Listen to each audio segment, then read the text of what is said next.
What's up, duelists? Replay review today. I've got 4 banger replays, including one video that had a ton of comments on the Discord. Or not one video, but one replay that had a ton of comments on the Discord. I have not yet watched it. We're going to watch together in real time. That's going to come at some point in this video. But first things first, if you guys want to join the Discord, if you guys want to take part in the 8-mans, we've been running them not every day, but almost like every other day, every 3 days, something like that. Join the really big Yu-Gi-Oh Discord in the description below. We're running 8-man tournaments, kind of like the YCS tournaments have been, and it's been a total blast to play in them. A lot of crazy stuff is popping up. I've been trying out a bunch of my crazy brews in those tournaments. So, yeah, check that out. Okay, so the first replay is between Gigachad and Rod Magi.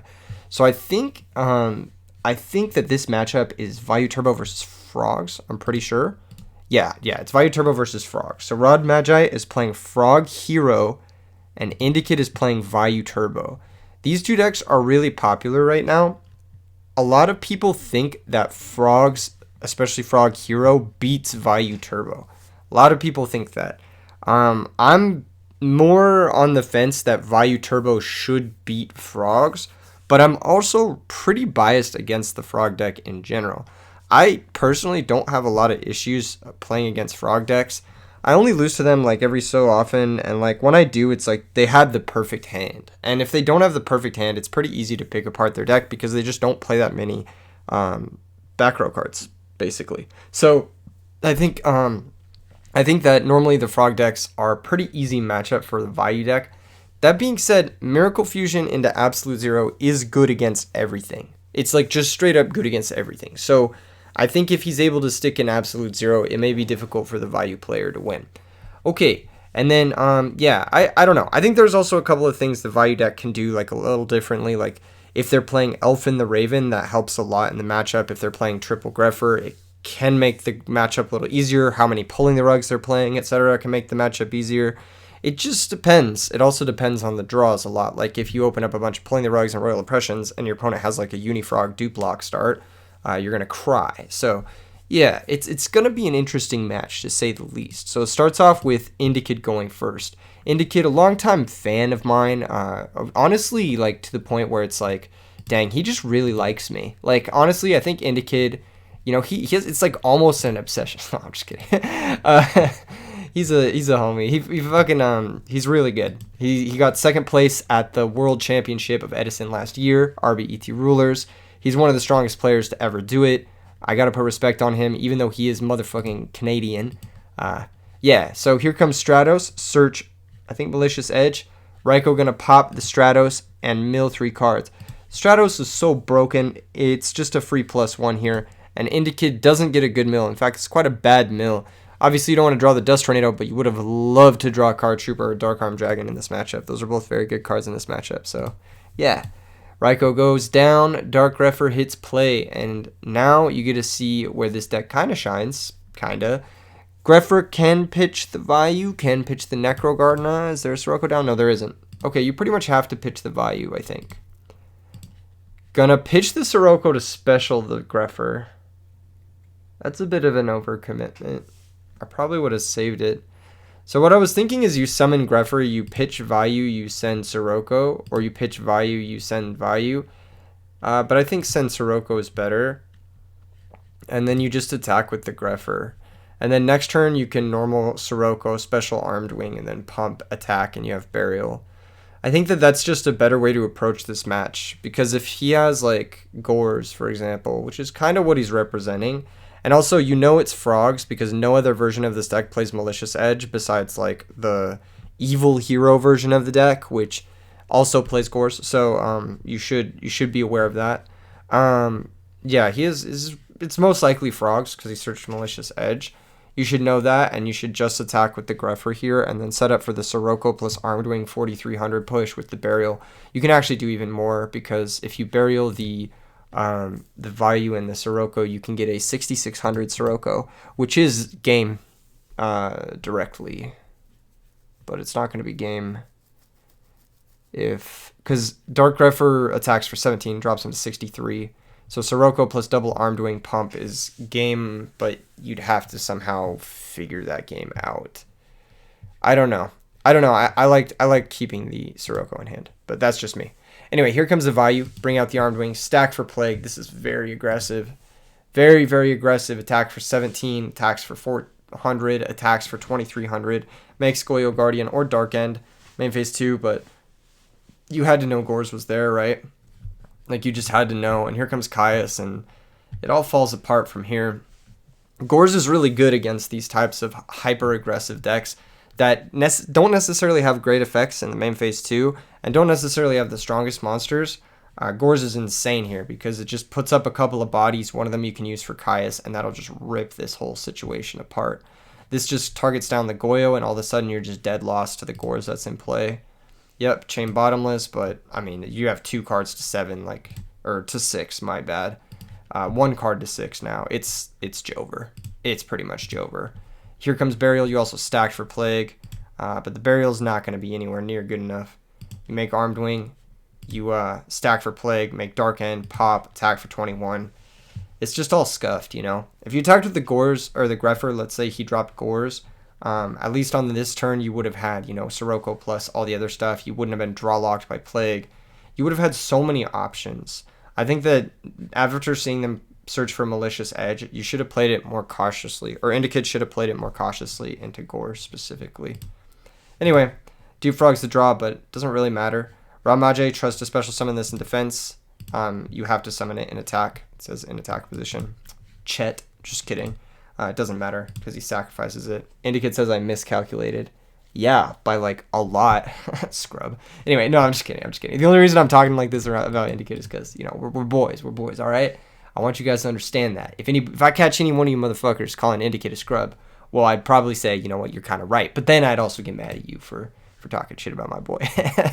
All right, this hand is insane. I don't know how you could possibly lose with Dust Shoot, Dark Arm, Brain Control, Greffer, Vayou, but I'm sure Indicate will find a way. Oh, he does have Elfin. What the fuck was he doing last game? What? Indicate is so bad. Oh my god.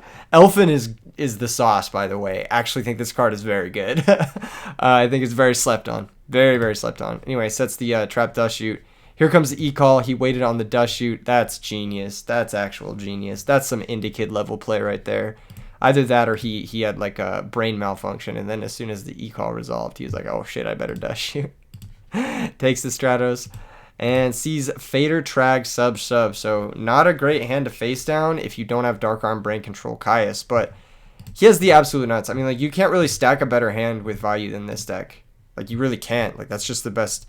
It's a turn 2 kill through everything with Dust Shoot. Like, that's just as good as it gets. I don't know how to say it in any other way. Here comes Sacrifice, Mix Sacrifice from all the frogs. There's a Rhoda for an Armageddonite, which is even more insanity. Rhoda's for Necrogarna. That also works, I think. No, that's not a good. That's not good. Wait, hold up. That's not good. That's not good, is it? What was he thinking? Brain, Caius? Wait, why did he do that? Now he can't Dark Arm this turn. What the fuck is he doing? Shouldn't you Rhoda for Armageddonite, normal Armageddonite, send, and then special Dark Armed? I guess you don't want a special Dark Arm this turn. I guess because you know there's Fader and Trag, you don't want to expose your Dark Armed, so. No, that makes sense. That makes sense. Sacrifices the Greffer for the Caius. Okay. I don't hate this. You save Brain Dad. Plus 5 darks. Easily manipulatable Grave down to 3 if you use Vayou plus Blackwing Armor Master. So, yeah, this is fine. He elects not to Trag or Fader. Just brings back Treeborn and passes. There's a Deck Dev. Deck Dev is insane here because it hits the entire hand except for the Storm. So I think you just set that and pass. Yeah. Don't want to proc any of this other shit. Sets the Regeki Break. Passes. There's Armageddonite. That's an insane draw. Here comes Armageddon. Sends Plague. Very nice. Battle phase. Caius attacks the Treeborn. Deck Dev. Hits the Trag as well. 1400 directly. 2500 directly. Probably has to Regeki Break. Nope. Doesn't do it. And that's going to be game 2. Yeah, bring back the Treeborn, but, you know.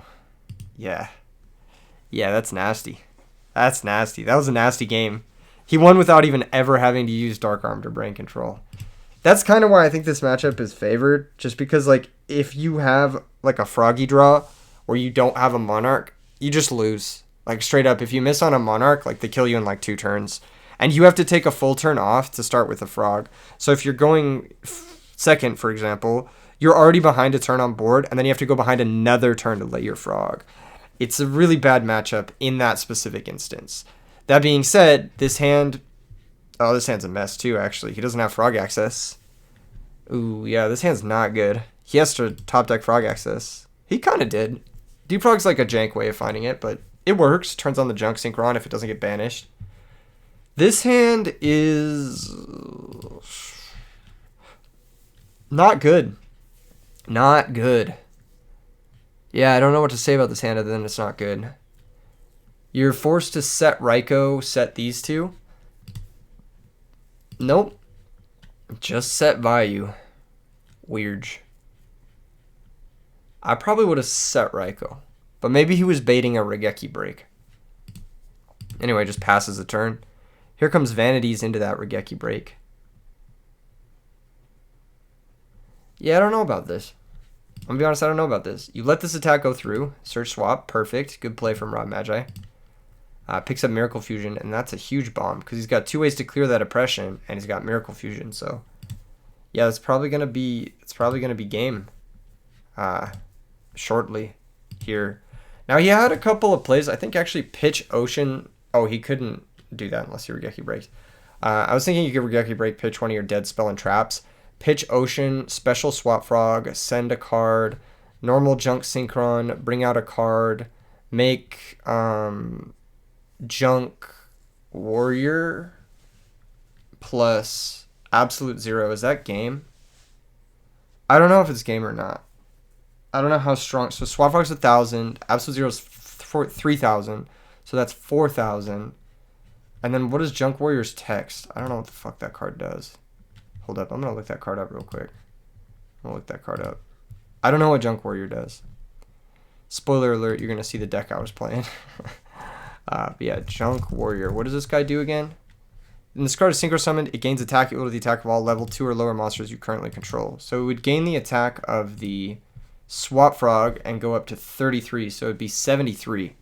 It wouldn't quite be game, but your Caius next turn would be. So I think he missed a game shot, basically, or a functional game shot. Because next turn, like he has to out-swap Absolute Zero and Junk Warrior. And then on top of that, you have Caius coming next turn with Space Typhoon to clear the way for a lethal burn. So I think Rob Magi actually messed this sequence up pretty badly. Instead of, like, you know, having swap Absolute Zero whatever here, now he has to play through 8 back row. And he has no pressure. Yeah, that was a pretty big throw. At least I think it was. Yeah, he didn't even go for the miracle. Yeah, even if you didn't do all that, like, you definitely go for the miracle because you fucking have to. Like, if your opponent sets any back row this turn, now all of a sudden your miracle's bad. So yeah, here comes set 1. Treeborn comes out. There's Typhoon. Here comes Swap Frog Send. Still playing this insanely passively for no reason. Could have gone Junk Synchron. Could have done a little bit more here. Could have gone Miracle Fusion yet again. I mean, just had another turn. Plus, this time he has extra damage on board. Like he's already dealt 1,000, so it's even more pressing. I don't really like this whole like passive wait sort of deal. I think it's bad. Anyway, here comes set Sirocco. Set 3. Yep, or just set 2. I don't know. I feel like both players played this game wicked scared for no reason. Like, what are you scared of? Are you scared of Gores? What are you scared of, bro? Target the monster, deal 1,000, attack for 24. That being said, when both players are playing kind of like passively like this, why didn't we change? Oh, it's not a Torrential. Torrential's in the grave. Yeah. Interesting one, for sure. I think this situation definitely favors the frog player, though, is what I was going to say.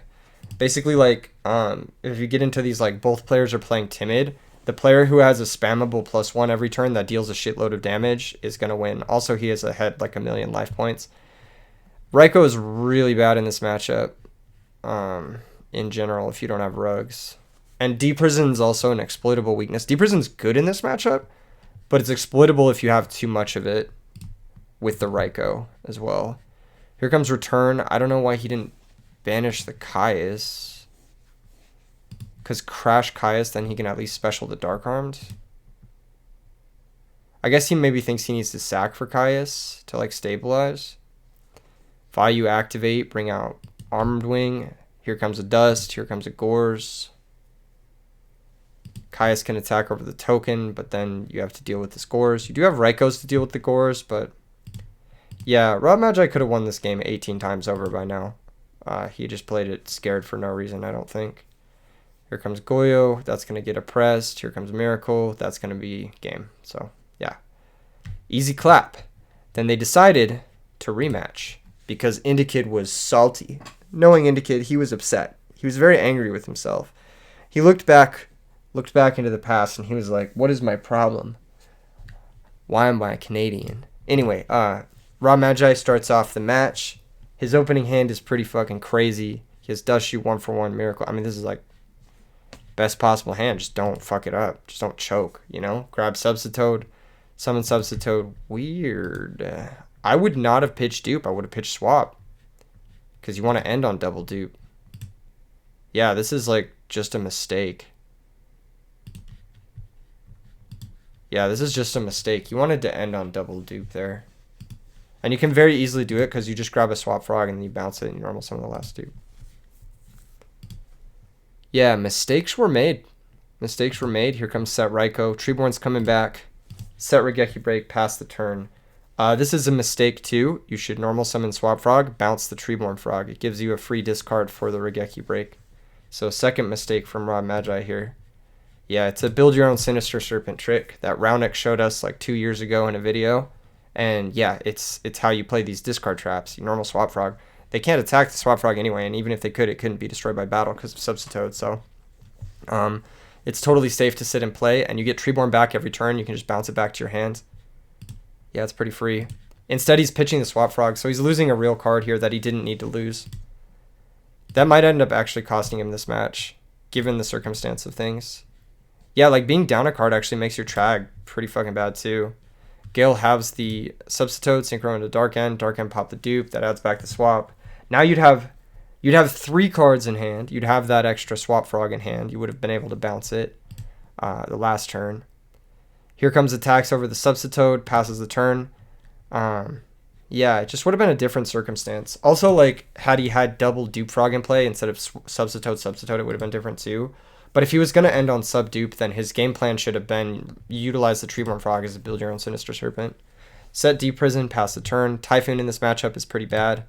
But if you do have it, you should set it, because if they have another discard trap, you want to nail it in the end phase. Anyway, here comes Set Evil Hero, Evil Guy, Miracle Fusion, banish Evil Guy, and Substitute, bring out the Absolute Zero, attack over the Dark End. You didn't need to do this. You weren't really under any pressure. I guess you are because of the Armed Wing. But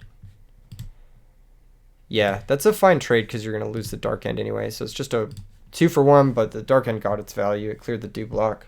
Here comes Rhoda. Rhoda's great. You just grab the dude, summon the dude, send the guy, and then win. This should be game. I'm surprised he didn't send Vayou, given that he has Burial. Yeah, that is a weird one for me. But whatever. Anyway, Treeborn Frog comes back. Isn't Gores gone? Oh, I guess Gores isn't gone. I was thinking of a different game. Treeborn Frog comes back. Brain Control takes Armed Wing. This can attack over the Armageddon Knight. Here comes Double Sack for Trag. No, that doesn't work. He normal summons Swap Frog. Tries to bounce it, and he can't. The reason you can't do this is because it needs to return to the hand for cost. It's not part of the effect. If Swap Frog returned to the hand as part of the effect, you could do it because it would need to resolve as much as possible.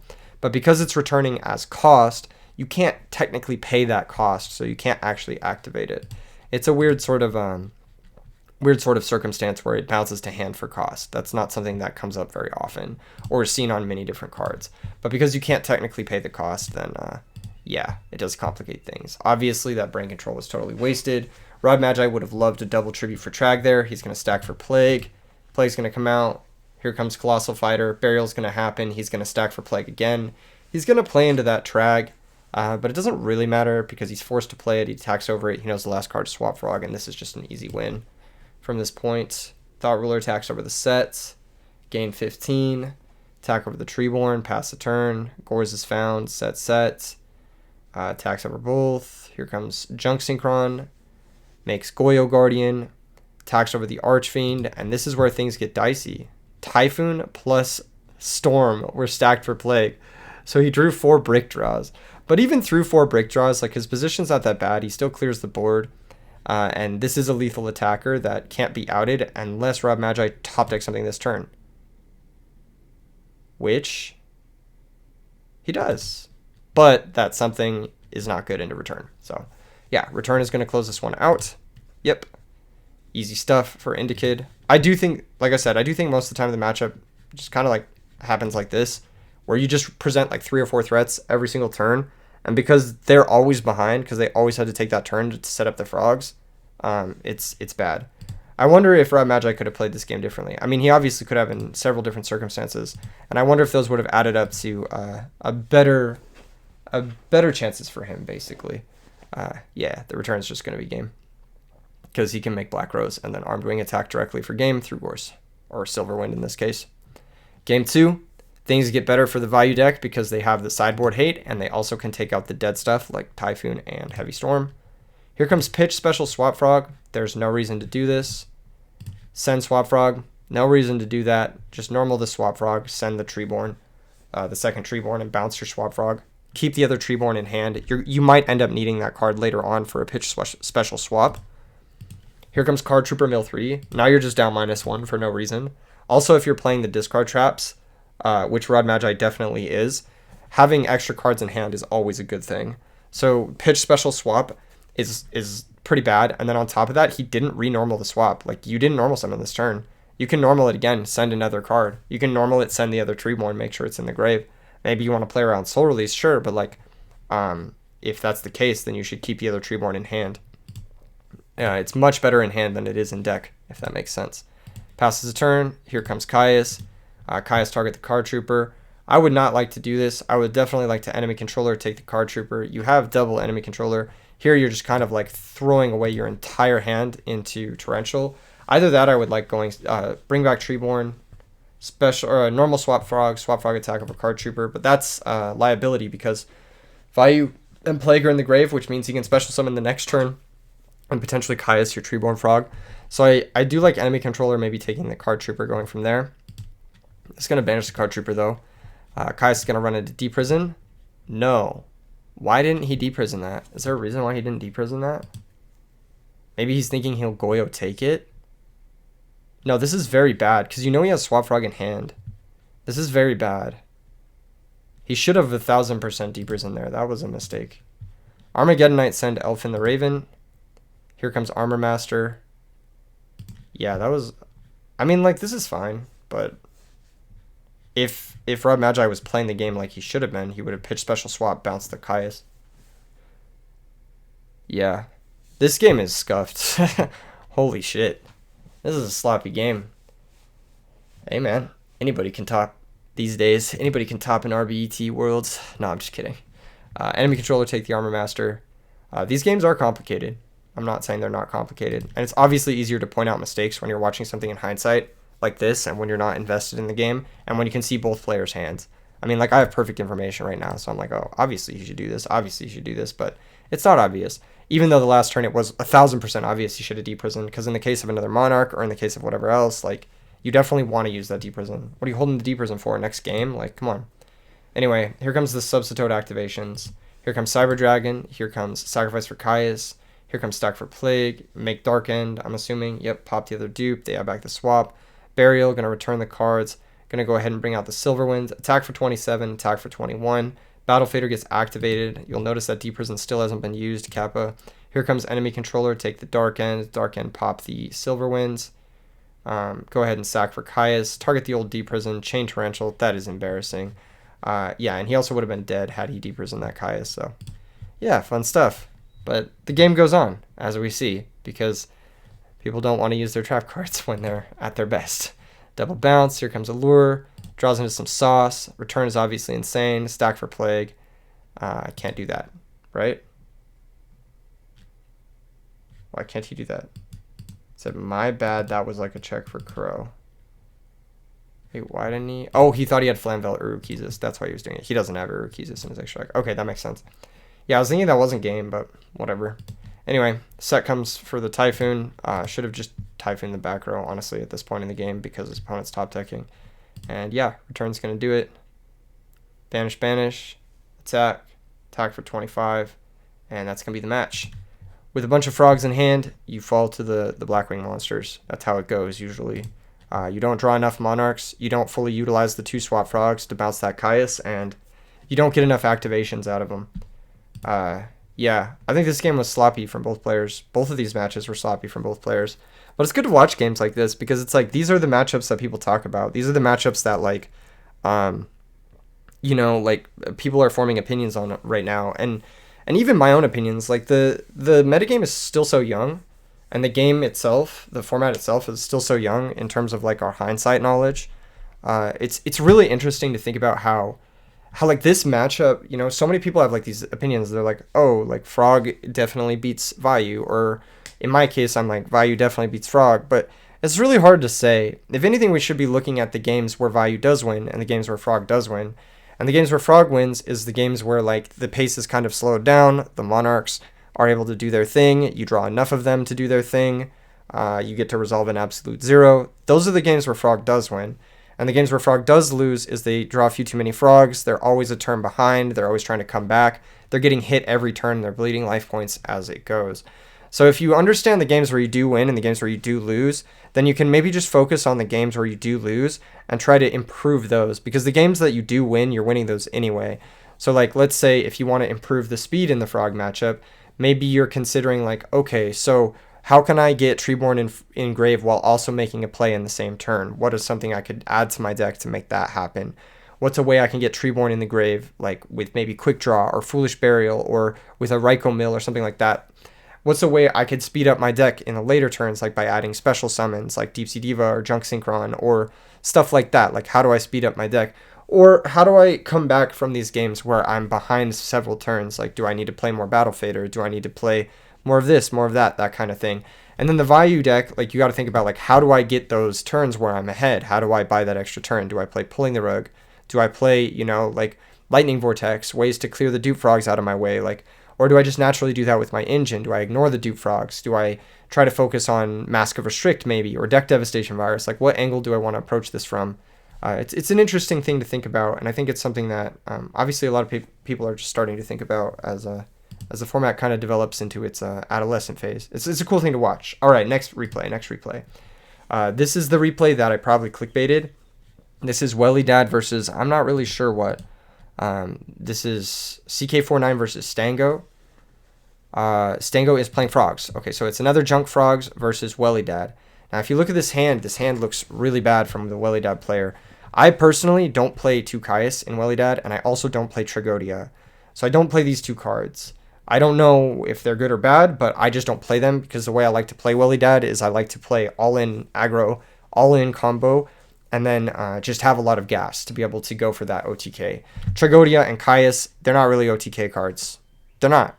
Caius is like a value beatdown slower card. It's not slow in a sense, but it's slower than like your average like Emergency Teleport, Telekinetic, Dark Grepher, that kind of thing.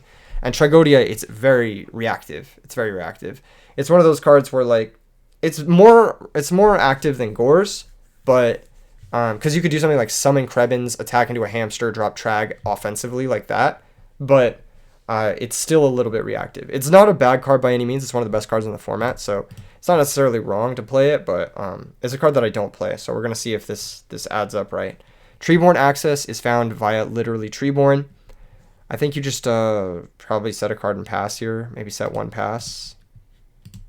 Yep, just sets the Torrential. Here comes something. Ryza, Chain Torrential, Upstart Goblin afterwards. That's weird. I probably would have upstarted first. But hey, here we are. Finds Threatening Roar. Threatening Roar is a great card against these all-in OTK style decks, especially when you draw them with enemy controller.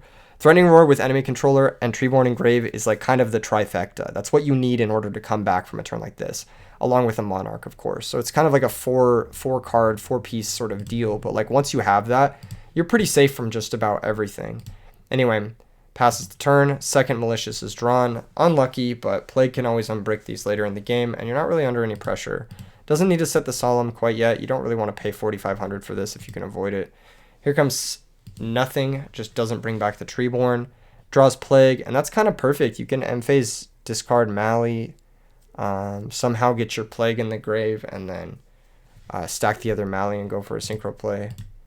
End phase discards the Mally. Nice setup from CK49.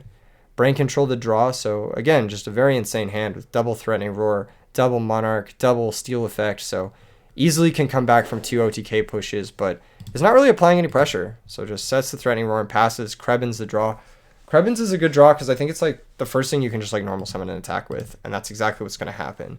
Krebin's is going to get the first 1,200 in. Just kidding, it's not. Threatening Roar is going to get played to make sure that Treeborn can come back.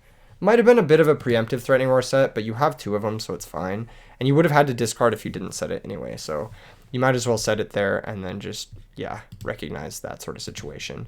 Treeborn comes back, and now it's going to be sacrificed from Monarch. I don't know if I agree with this. I feel like you can go Subsea Toad, go through your whole deck, set Threatening Roar. It's pretty hard for you to lose. And you deck thin too. But this is more offensive. This is not necessarily the worst spot to be in. This can get solemned if he wants to. But it looks like he'd rather drop the Trag, which makes sense. You know, you want to get the Trag in play. There's not really much you can do with it, right? Here. Yeah, you can't like steal it then tribute it because you've already normaled. Next turn you can though, if it's still around. So draws for turn is Goblin Zombie. Not the worst either. I think if you're CK49, you have a bajillion plays here. Let's just see what he does. I'm curious. So he steals Caius, step 1.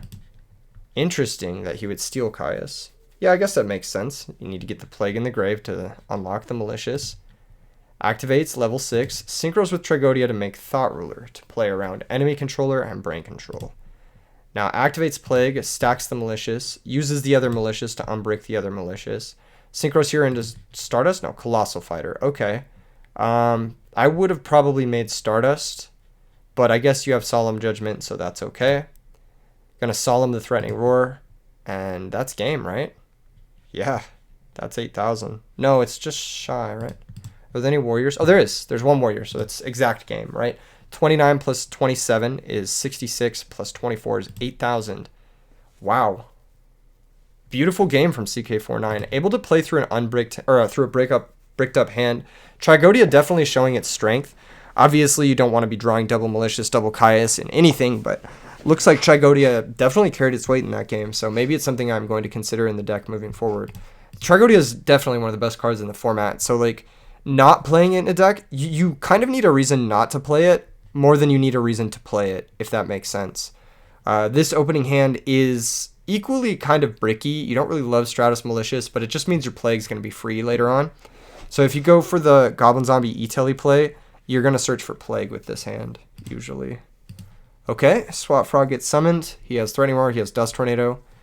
Dust Tornado probably brought in a little bit preemptively to try and take out some of the back row, but I actually don't know if it's the best in this matchup because against Welledad, I mean, they can just kill you, and they're going to ignore your Dust Tornado while they're killing you, which is the way things go.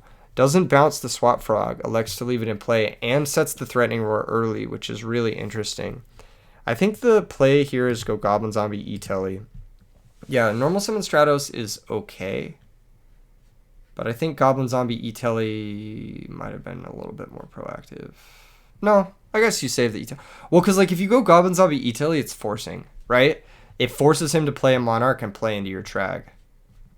And then you can go from there, pitch like normal Stratos, search Mally, pitch Mally, search that, do whatever. Or you can like pitch Mally in your hand, normal Plague, banish, synchro, etc., etc.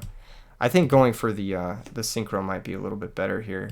Anyway, Stratos attacks Swap Frog, Threatening Roar is activated, Treeborn Frog comes back, Sacrifice for Caius, target the Stratos, attack for 1,000, Trag gets dropped.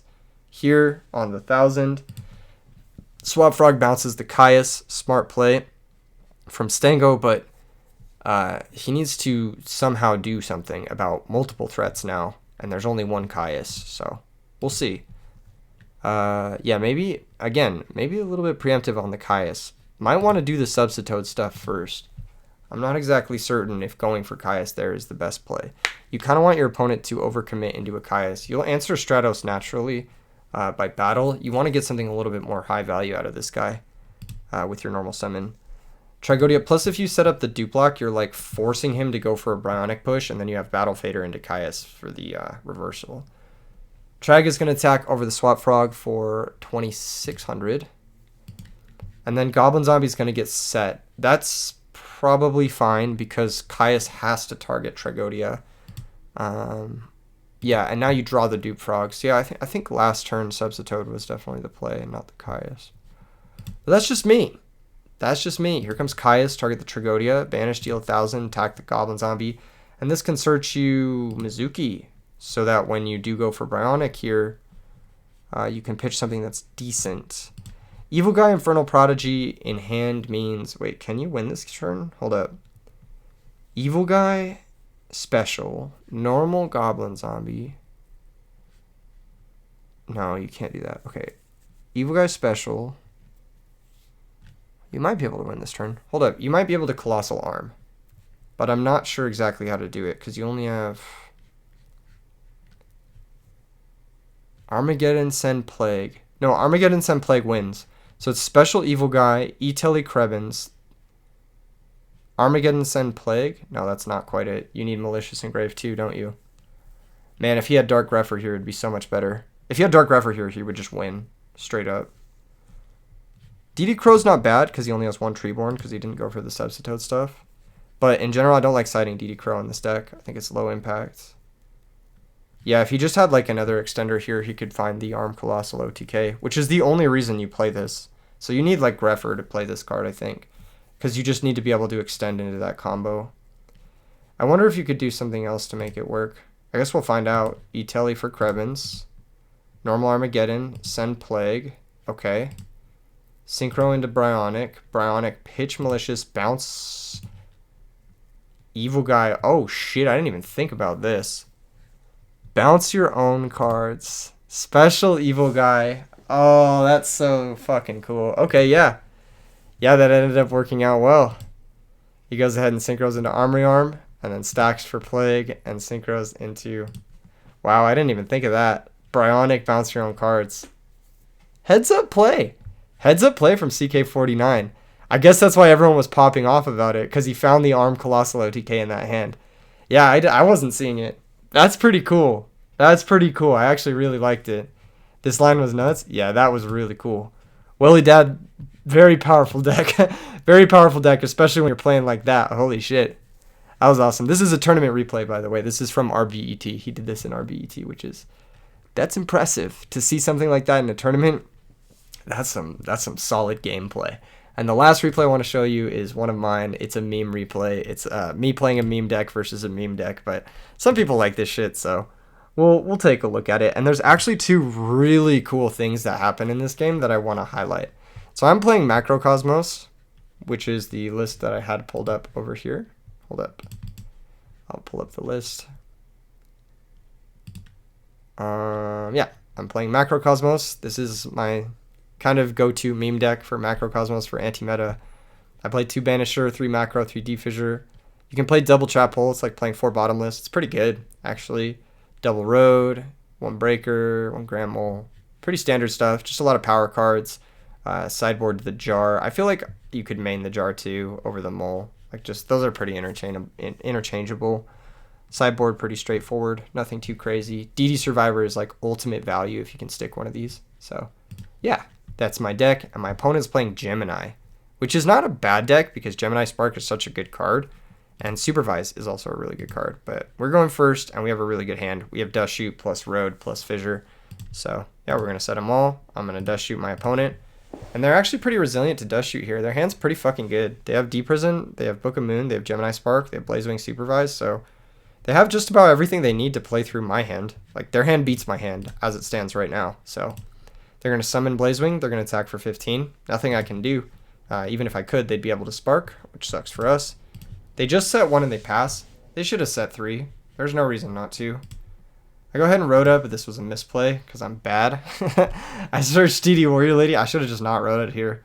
I should have just summoned the Banisher because I end up summoning the Banisher anyway. I was going to Rhoda for DD Survivor, but then I remembered there's a stupid fucking DD Survivor ruling where if he's attacked while face down, he won't come back for some fucking reason. It doesn't make any sense, but that's just the way he works, I guess. I don't fucking know. So I was like, oh shit, I can't summon DD Survivor if the set was the Book of Moon. So this is actually a Gigachoke going for the Rhoda. I should have just summoned the Banisher, forced the back row, seen what it was. And if it was the Book of Moon, then I can safely go for DD Survivor later. And if it was D-Prison, then I can go for DD Warrior Lady later. So yeah, I go ahead and summon Banisher anyway. And I don't attack, which is the second misplay of the game. But then my opponent draws Heavy Storm and plays it. And we have Starlight Road. And it's just like, I'm brainless, so... Starlight Road, you gotta rely on it sometimes, you know? Sometimes you have a haymaker like Starlight Road and you just gotta hope your opponent triggers it. That's exactly what happened. Now, one thing they could have done was Gemini Spark, tribute their Blazewing Butterfly to pop something in response to the Starlight Road. Now they're kind of in an awkward spot where my Stardust can negate their Spark. They set a new back row, which I think is the D-Prison, because like otherwise why would you set it? But it could also be the Book of Moon, so it's like, whatever. And then they also set the Spark as well. So now I'm like, okay. We pick up Smashing Ground, so I'm like, whatever I do can't go wrong. I'll just Banisher attack. He goes Gemini Spark, target the D-Fissure. We don't actually have to negate that with Stardust. What he should have done was target the Stardust Dragon and force the negation. Stardust would negate it. Stardust would get banished, even though Stardust doesn't come back anyway because it was brought out off of Starlight Road. We're not going to attack with the Stardust. We're not going to proc it into D-Prison.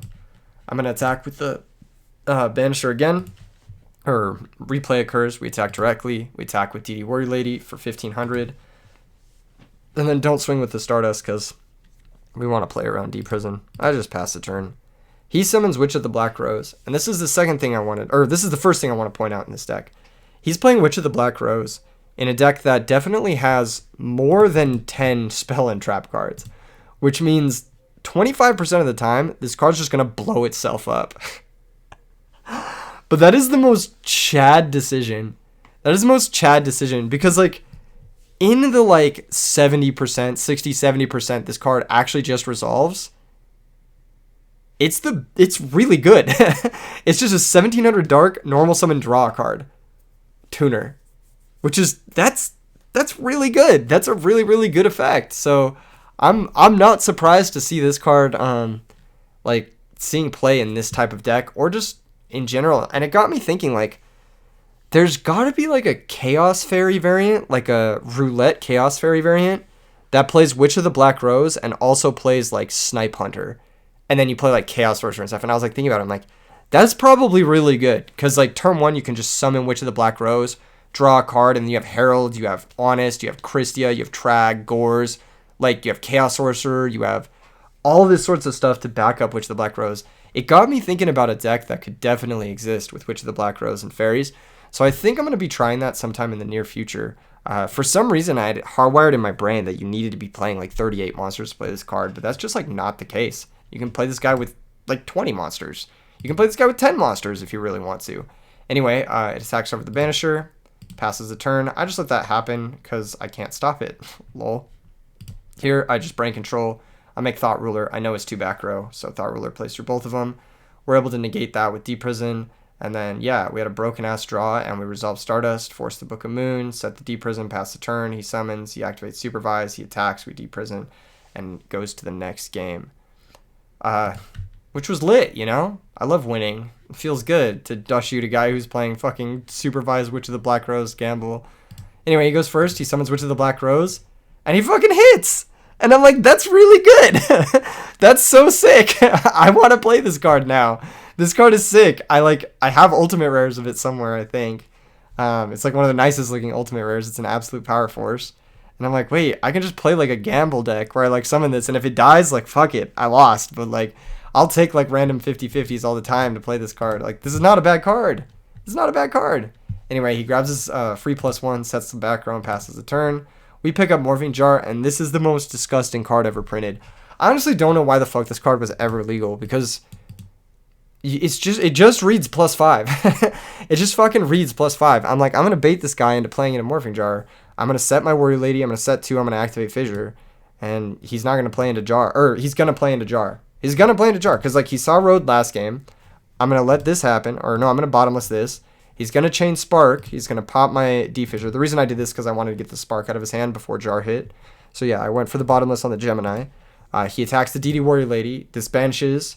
And all of a sudden, it looks like he's crushing us. And if we didn't have Jar, he would be crushing us. He would just be up 7 cards to 4. Alas. Alas. We pick up a back row even, so we're able to really just... Dude, if I was him, I would have left the game. I would have left the game. I would have been so mad. This has got to be the most frustrating Morphing Jar, because he fucking... All his shit went off, right? Witch of the Black Rose +1. Summon Tomb Magician, bottomless. Gemini Spark +1. So he's up he's like earned 2 +1s, and it's all going to be undone here. It's all going to be undone. He attacks. No reason to use a card now. Jar. Draw 5 new cards. And now I'm just crushing it. Now the game is just over. Because, like, how are you going to beat 4 really good back row, Trag, Cyber Valley? Like, how are you going to beat that with, like, vanilla monsters functionally? You're not. You're just not. Anyway, I pick up bottomless. I don't need to set Trap Hole or bottomless. I'm just going to set Solemn and pass. Reason I set Solemn is to play around Storm. Pass the turn back. He draws. He finds Witch of the Black Rose. He's able to synchro here, but this is -1. Keep in mind. So this is his first minus of the game. He started off the game really strong with a couple of pluses. Here comes -1, right? He summons Blackroot Dago. This card's very interesting because it says when this card is destroyed and sent to the graveyard. It's not when this card you control is destroyed. So if I Solemn this, he actually gets to special summon back out Toon Magician, which is really annoying. I don't want to Solemn this. So I'm like, okay. Plus, if I Solemn this, I drop to 4,000, which makes my Trag much worse. So I'm like, okay, I'll probably just like D-Prison this if it attacks. Hope he gets the 33%, doesn't pick my D-Prison. He goes Blackroot Drago, activate. Pitches a Spellcaster Gemini. What's this guy called? Crusader of Endymion. He pitches this guy. Targets my newest set. This is the set I set after drawing from Morphing Jar. So he knows that this is probably a live set because I've set it into the other 2 cards. He knows there's a chance that the first 2 cards are dead sets because Morphing Jar was set at some point after those cards were set. So it makes sense to go after that one. He tries to activate it again, but I'm like, nah, it's once per turn. You can only use it once per turn. Otherwise, this card would be probably pretty insane. But as it stands, since it's only once per turn, it's suboptimal. He's still down -1 because he had to -1 to make it. He attacks for 3,000. We D-Prison, passes the turn. We pick up another Cyber Valley. I'm like, this is vibes. I'm going to summon Banisher. He bottomlesses. I'm like, that's chill. I'll just pass. I'll just pass. He goes Alias, attack me directly. I drop Trag. I'm like, Trag is just crushing it here. We draw a 4-star. And now I'm up 7 cards to 5. And I can effectively play into Spark. So I'm going to do that. I pitch, take the Alias. He chains Spark. He tries to target my back row in order to resolve his Chaos Sorcerer. But unfortunately for him, like, he has to do that through Trag, basically. So we attack for 24. Summon Cyber Valley. And then I banish both to draw 2. I didn't want to summon Cyber Valley and then have a weak Trag in play. I also didn't want to be susceptible to something like Brain Control or whatever, Smashing Ground. And because he went for Gemini Spark on my back row, I figured he definitely had an out to the Trag. So I was just going to Cyber Valley and turn it into a real card while I still could.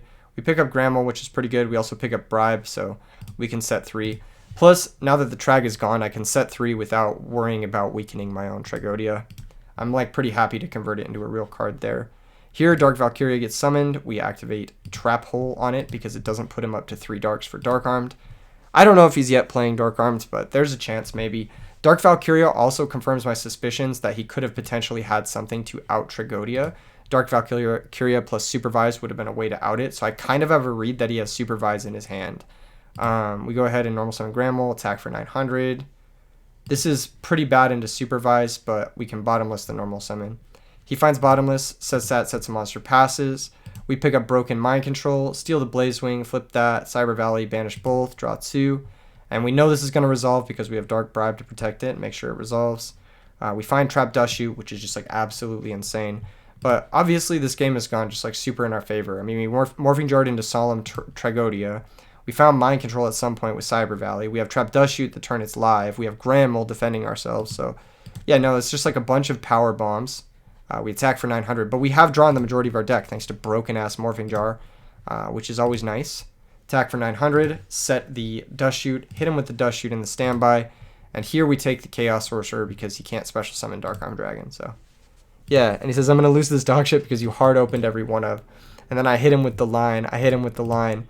Hard opened in the top 21 cards of my deck. Oh, fucking owned. That's what you get for just not saying good luck, have fun. You get owned by me drawing 21 cards in my deck. I don't know where I was going with that, but I'm going to draw 21 cards here. Maybe you should have set more into my Morphing Jar, Kappa.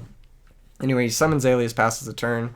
I don't really want to attack, but I go for Breaker to pop it, and yeah, I get Bottomless, which sucks. I maybe should have Typhooned it, but I was afraid it was like a Dust Tornado, so yeah, this is a little bit awkward because now we're behind to the Future Samurai, but it's totally fine because we can just set DD Warrior Lady. He attacks in the Grammel, bounces it. He attacks for 19. We take 19.